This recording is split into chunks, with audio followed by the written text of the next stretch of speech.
Welcome, everybody. This is Dr. Connie with Functional Yoga Medicine.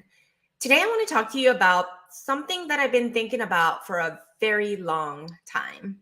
It's something that I think it all crosses our minds as patients as well as healthcare practitioners.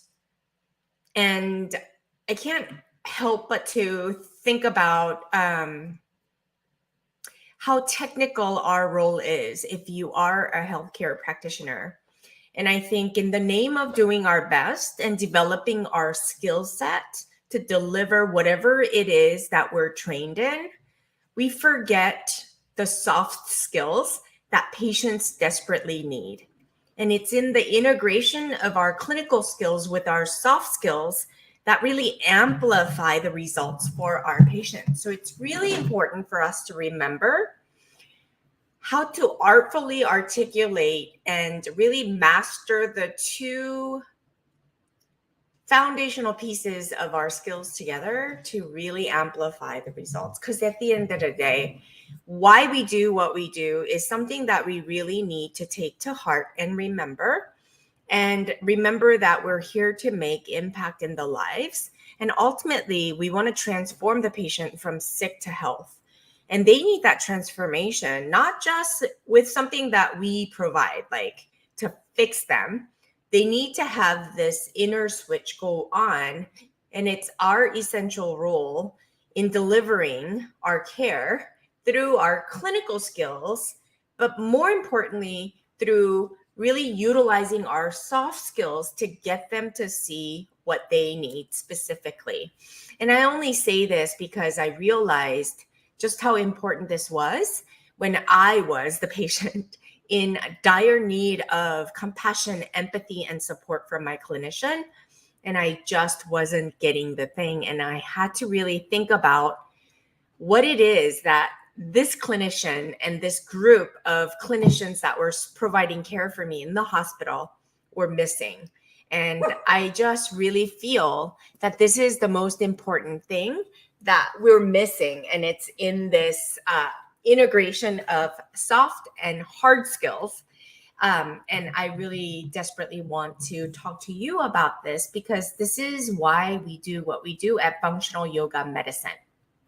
So I know that many practitioners, I was one of them, we would be in the system knowing that the system itself is rigged, really. We're the technicians providing service, and we had to do what we had to do to protect our liability as well as to protect our role and our clinical expertise within the realm of so-called healthcare system, which is really sick care system. Many of us know about it. We are very well aware of it.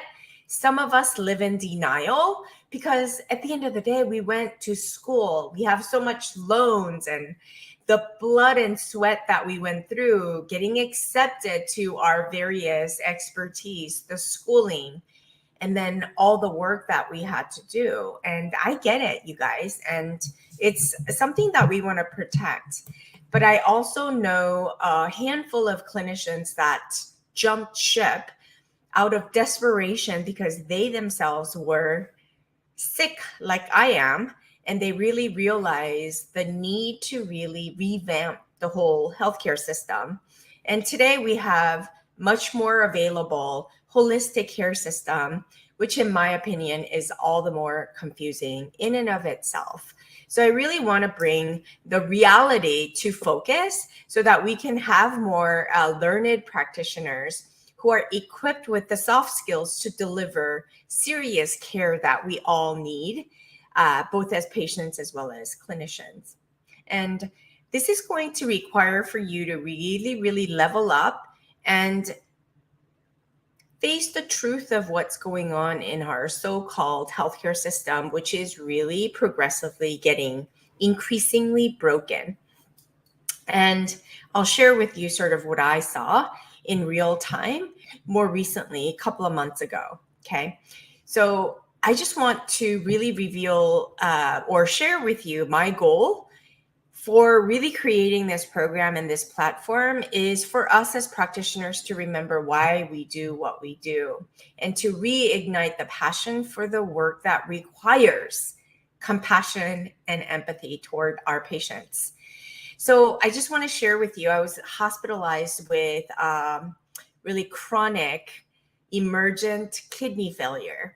And so I was in the care of a nephrologist, and this nephrologist is somebody that I hold the deepest regard, gratitude, and all the things, because he's been seeing me with lupus nephritis for the last, 16 years. And he's seen me do miracles with my body. And it's nothing that we can explain with the medical terms, the black and white, so-called evidence-based. But I do, and I want to share with you, the most important ingredient was the hope. And really, this clinician really showed me the hope and really the soft skills that I needed at the time to fight through what my body wasn't able to provide, as well as the medical services. But more recently, post-COVID, as I found myself sick with another episode with my nephrotic issue, he had moved on 16 years later. He had a lot of clinicians that he lost through the COVID crisis. And so there was this young doctor that came, and he was very abrasive and very insensitive and very much liable. And he was good. I can tell he's smart, but he lacked the soft skills to really deliver the news to me and talk to me in a way that I needed. And immediately he just totally was off-putting to me. And I just have to let you know that as a patient, with my knowledge, I expect a lot. I expect higher standards because that's what I abide by personally as a practitioner. And if I'm not seeing that in other practitioners, I get a little sort of angry that they can't fulfill the duty. And when I see these clinicians that are trying to provide care just on their clockwork to do what they're there to do as technicians, I just get really disappointed. But what I'm seeing is this trend of traveling practitioners, nurses and physicians alike, who have no accountability and no compassion. They're just there to clock in and out for the highest pay. And when something like that happens, the patients suffer. And I was that patient suffering because these clinicians had no care in the world for what was happening to me. All I was a chart with a diagnosis, and they were doing the minimal possible to get as much done as possible, or what is considered normal or expected done in that amount of time in their logged hours for that day, getting the highest amount of dollars with minimal liability and responsibility, really. And so they would clock in and out, getting paid by the hospitalist, but really it's like the another, I guess, highest paying travel entities who hire help within the realm of healthcare system, like locum tenens. It's a name for a service that's being provided by the hospitalists. Hospitals pay these top dollars to really get these practitioners to cover what they need to cover to have the minimum possible support and care with the practitioners within the system, so that their hospitals can run and support the sick patients that come in. So I always consider when I'm working as a patient that the patient is a partner with me as with a practitioner who I have to level with in terms of their current condition. I have to really involve them in their own care. Otherwise, nothing really happens. And according to a global epidemiological study, a sense of hope was associated with better physical health and health behavior and better, really, health outcomes. And being a great clinician with amazing skill is what we focus on when we get didactic education, whether it be being a physician, physical therapist, chiropractor, or a surgeon. We want to have the best skill, but we have to remember that the patient that we're serving are human beings with many different layers of needs, right? And we need soft skills to really deliver the care. And coupling our clinical expertise with our soft care or soft skills requires a fine art and balance. And we have to really understand that that's where the miracles come in delivering our care. And that's not something, unfortunately, that we're taught. It's not something that is regarded as high standards within the realm of healthcare system. But some of us clinicians have it, and we understand inherently the importance of it. And that's why some clinicians have really bad bedside manner, and some of us have great bedside manner. But we need both. We need the clinical skills along with the soft skills to really provide the care that the patient needs. You can't just have the soft skills without the clinical skills. So I'm just really, really wanting for those of you who know that you can deliver better care with the soft skills and you want to learn all the strategies and tools outside the realm of the healthcare system that is super limited. And so I really want to challenge you to really think about pushing the boundaries of what's expected and not doing the minimum, but doing the maximum possible to really regain control over our expertise and our skills, and to remember why we went into this field in the first place. And we've lost it in years of healthcare system being really grinding through, trying to meet the needs of our sort of third-party payers and what's expected on the job as technicians, as well as what we forgot as human beings delivering the care. And I hope that when the two converge is when the miracles happen, and that's when the healing can happen. And that's something that we regard really, really, really highly in the realm of functional yoga medicine, holistic medicine. It's in the integration of the two. Of course, the skills matter, but also our soft skills matter in our expertise. So I just want to let you know that this particular young doctor who lacked the soft skills told me everything at face value of what was happening, regurgitating what was going on in my labs and what was going on in my kidneys. It's not something that I needed to hear at that moment. I needed hope. I needed desperately compassion and empathy, something that I can grab onto so that I can stay strong when I felt so weak, when my body was giving in and failing me, my kidneys were failing me, and all the symptoms that I was experiencing. I was really super duper tired. I just needed this clinician to be the warrior that I needed to come to my rescue and told me everything would be all right. And I don't mean that you do it at the risk of your liability, but sometimes we need sort of to deliver the communication in a way that really appeases the patient and really gives them hope while not sacrificing your liability. And I know that many of you want to learn this skill, but sometimes we're at a loss for how to deliver the bad news with an ounce of hope that the patient needs to amplify the healing effect. So I, as a patient, from this clinician, was left with so much overwhelm from his insensitivity that it took it took so much of, I guess, patience and understanding to digest what he was telling me. And I wanted to see the good in him. And I was trying so hard to find the good in him, but he failed to show till the last minute what was good. He was abrasive to the end. And it was hard for me to discern between what I needed to what he was telling me. And I couldn't help but to get angry, right? And really, in this time of crisis, that was not what I needed to heal.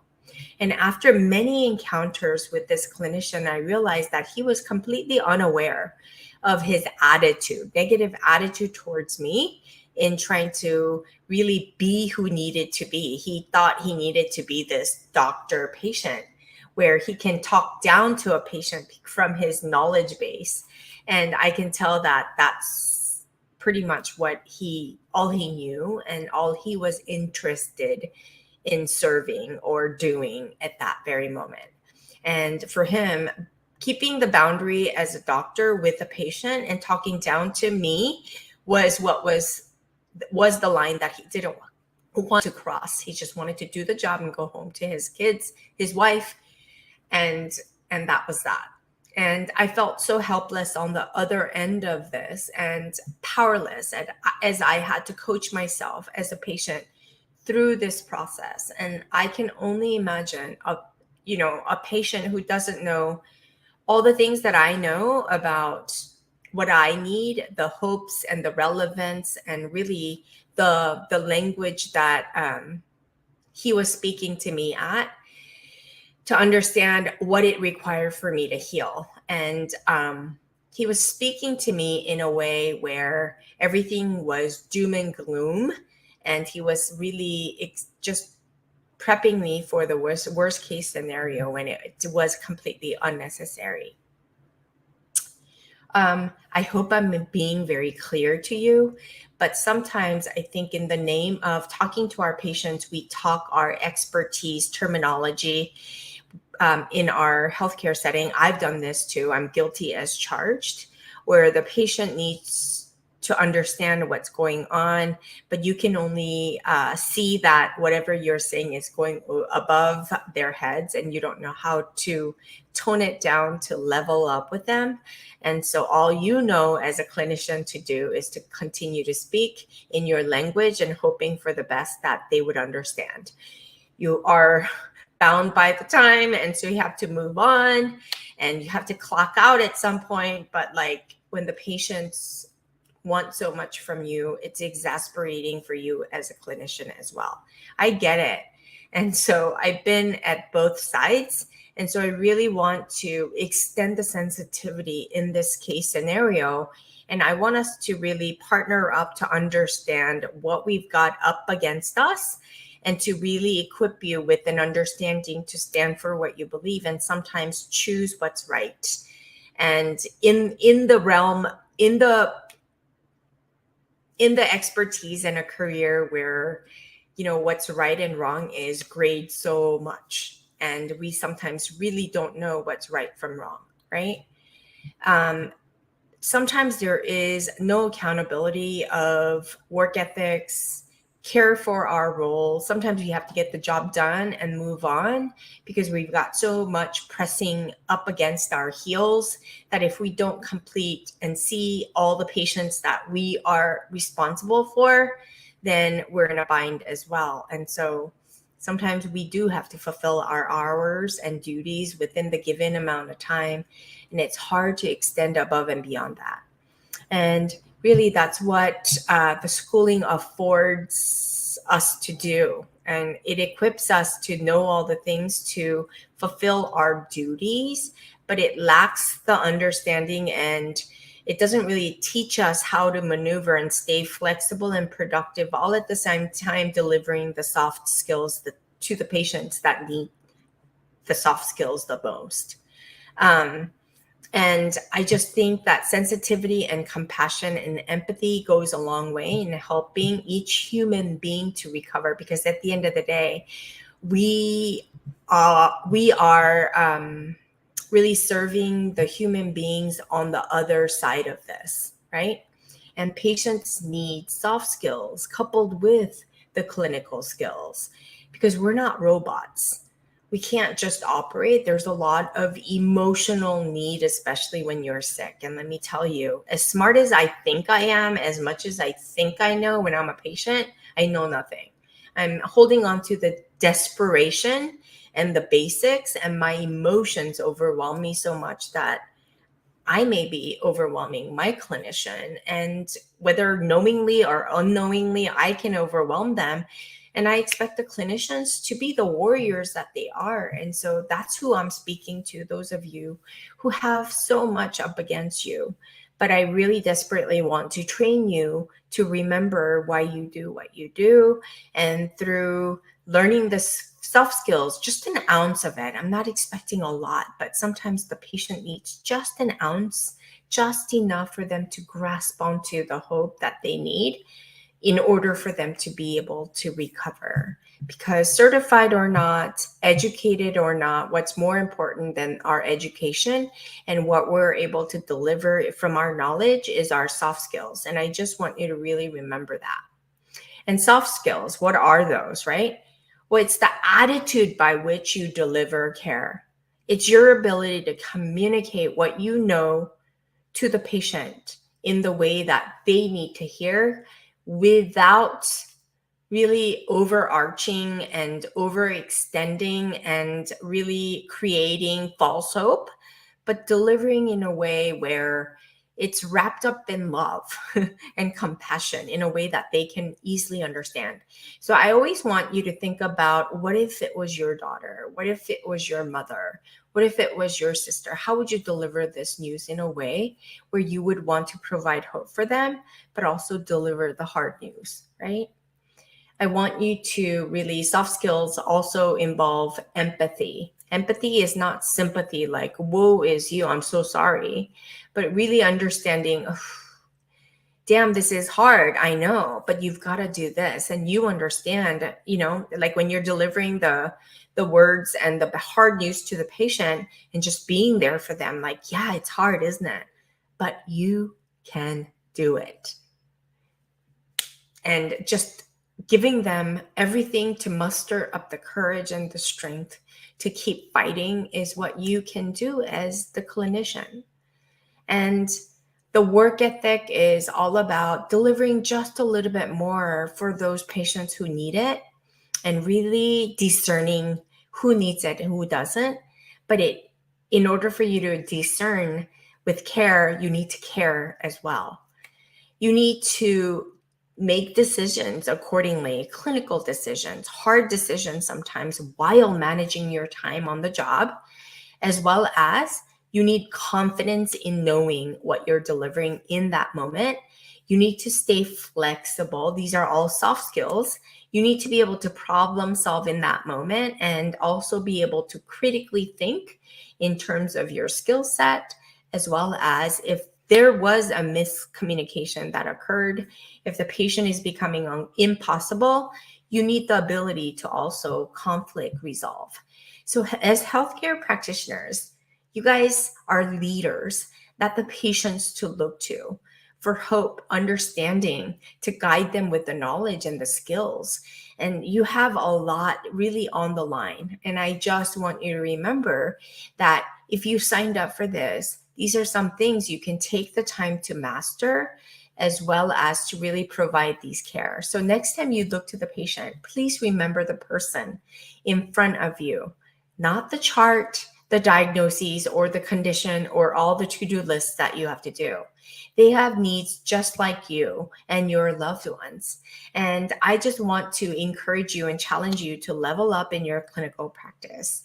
And if you're at a loss for how to do this and you've lost touch with what that means, I want to invite you to our functional yoga medicine training series, where I really want to up-level you as the clinician that you are to really amplify your career, really extend far beyond what you're doing right now, and dream the possibilities in really, really re-engineering this whole healthcare system and daring to stand for what you believe and really, really be the change you want to see in our healthcare system.